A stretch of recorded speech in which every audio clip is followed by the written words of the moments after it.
বিশ্ব স্বাস্থ্য সংস্থার উদ্যোগে প্রতি বছর 15ই জুন পালিত হয় এল্ডার অ্যাবিউজ অ্যাওয়ারনেস ডে।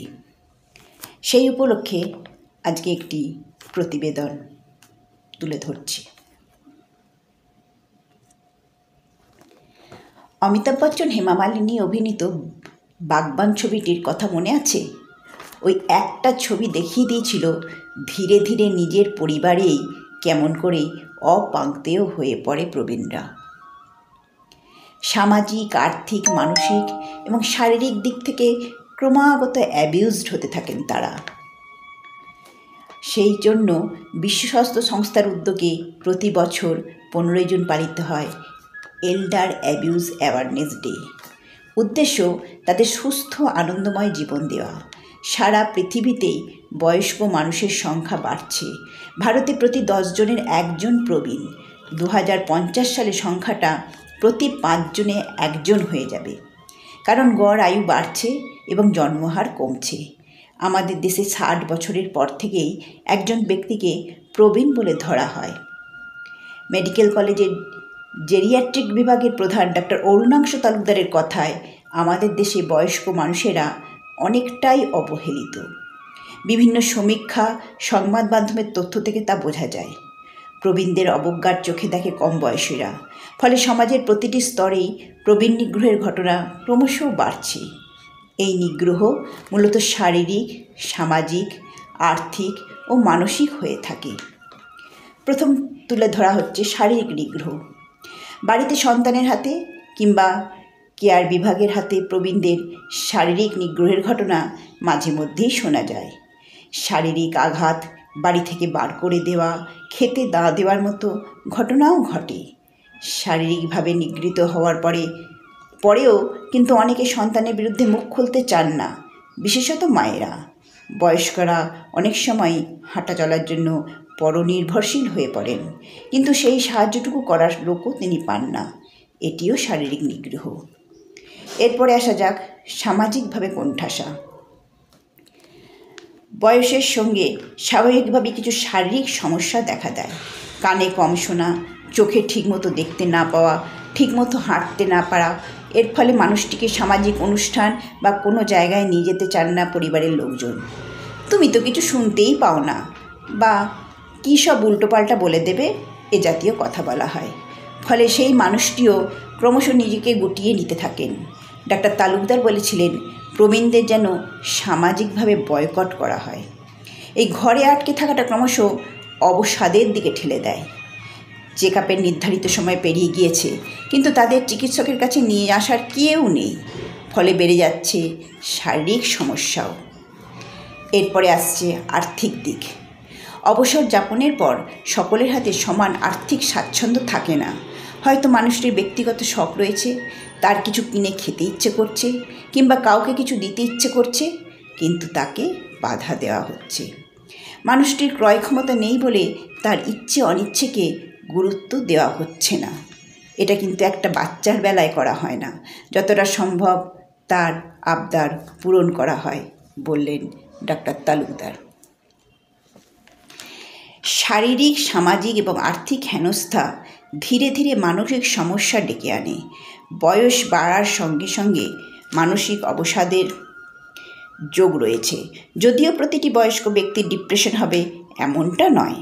স্বামী বা স্ত্রীর কেউ একজন চলে গিয়েছেন, সন্তান দূরে থাকে বা কাছে থাকলেও সময় দিতে পারে না, এই রকম নানা পরিস্থিতি আমরা দেখতে পাই। একাকিত্বের সঙ্গে অবসাদের একটা গভীর যোগ রয়েছে। Consultant old and psychiatrist Debanjan Bandyopadhyay বলেছিলেন, লোনলিনেসকে বলা হয় মডার্ন এপিডেমিক। একাকিত্বের প্রভাব বয়স্ক মানুষের উপর আরও বেশি। শরীর দুর্বল হয়ে গেলে অন্যের উপর নির্ভরশীলতা বেড়ে যায়। যাদের উপর নির্ভর করছেন তাদের কাছ থেকে অবহেলা পেলে তা মানসিক স্বাস্থ্যে প্রভাব ফেলে। বয়সের সঙ্গে clinical depression, generalized anxiety disorder, dementia, অ্যালজাইমার্সের সমস্যা দেখা দেওয়ার ঘটনা খুব বেশি বলে জানালেন মনোরোগ বিশেষজ্ঞ। ডিপ্রেশন থেকেও স্মৃতির সমস্যা বা ডিমেনশিয়া দেখা দেয়।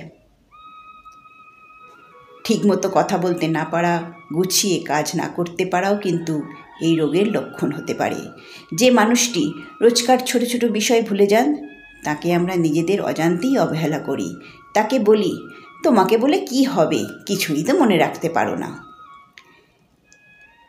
তিনি একটা নিজের অভিজ্ঞতা শেয়ার করছিলেন।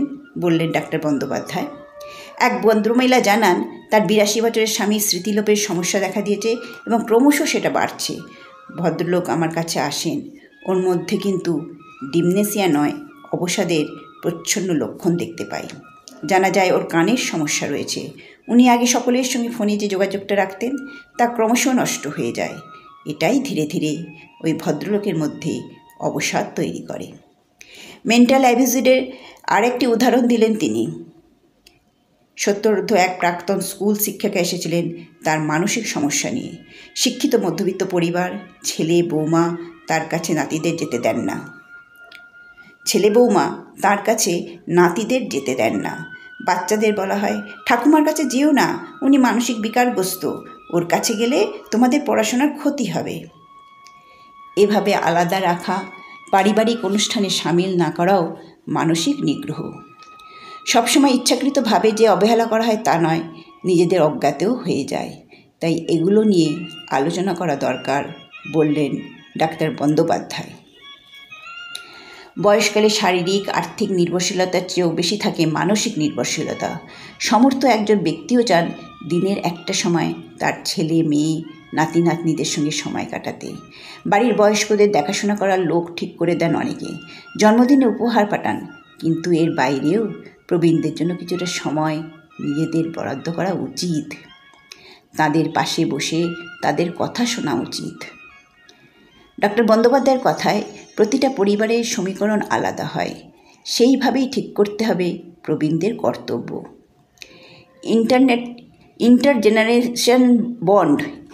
ইন্টারজেনারেশনাল বন্ড অর্থাৎ বিভিন্ন প্রজন্মের মধ্যে সুস্থ স্বাভাবিক সম্পর্ক গড়ে তোলা খুব জরুরি।